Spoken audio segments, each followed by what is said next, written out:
Jésus a guéri les malades et il a ressuscité les morts.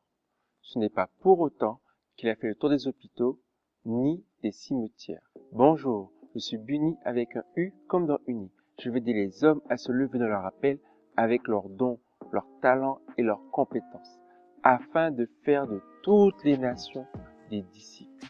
Si tu es déjà là, mets un j'aime et abonne-toi, afin d'avoir du contenu 3 fois par semaine qui va t'aider à devenir un leader, à faire des disciples et à découvrir ton appel. Oui, Jésus a fait des miracles. Et c'est pas pour autant qu'il a fait ce que tout le monde aurait fait de nos jours. Non, parce que Jésus avait un autre objectif. Il voulait, avant toute chose, sauver nos âmes, plutôt que juste de nous faire du bien. Parce qu'il guérit les malades et ressuscite les morts. Et après, qu'est-ce qui est en jeu? Qu'est-ce qu'il est venu faire? Jésus le dit clairement. L'Esprit du Seigneur repose sur moi, parce qu'il m'a désigné par l'onction pour annoncer une bonne nouvelle aux pauvres. Il m'a envoyé pour proclamer aux captifs la libération, aux aveugles le recouvrement de la vue, pour apporter la délivrance aux opprimés et proclamer l'année de grâce accordée par le Seigneur.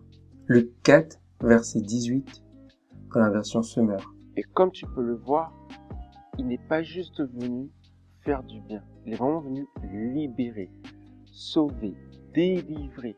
C'était ça l'objectif de sa mission.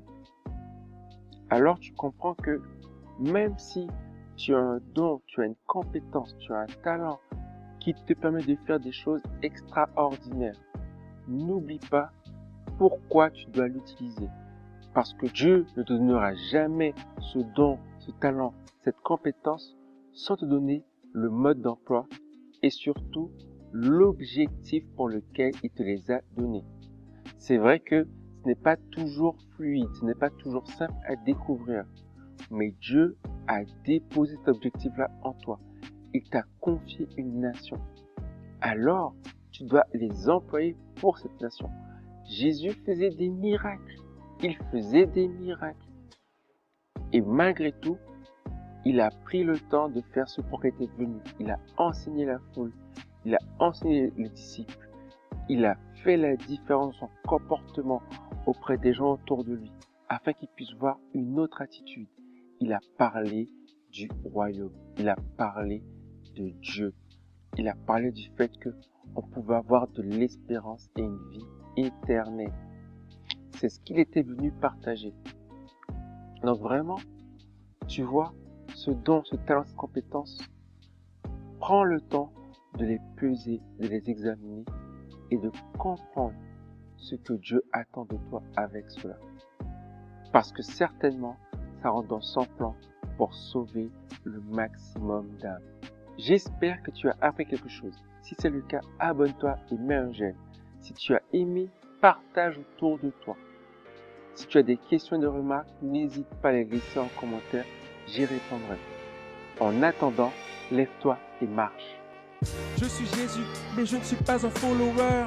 Simplement j'ai cru, et ce de tout mon cœur. Je le crie partout, avec toutes mes valeurs. Parfois je passe pour un fou, mais toujours dans le bonheur. Je ne connais pas la honte, ni la culpabilité. Ce n'est pas en compte, juste ma réalité. Tout ce que je fais, je le fais à 100%. Je vis dans la paix, peu importe le moment. Tout ce que je veux, c'est que tous connaissent la